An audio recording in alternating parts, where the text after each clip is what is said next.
All right, guys, got a good one here. I'm at home working on these cars, and this one had a no start crank condition along with the instrument panel. Nothing lit up, but you know, I got it fixed.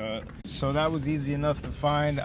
For the instrument panel, they had a fuse that wasn't put in there, so it's important to look over your fuses, make sure they're all placed correctly where they're supposed to go, because they were looking over these and they might have just placed it wrong, and that's why the panel stopped working.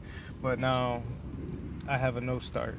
I can hear the relay click but no start, so I'm gonna look over fuses still. Okay, well, after some testing, the starter turns out it's bad, so fuse and a starter.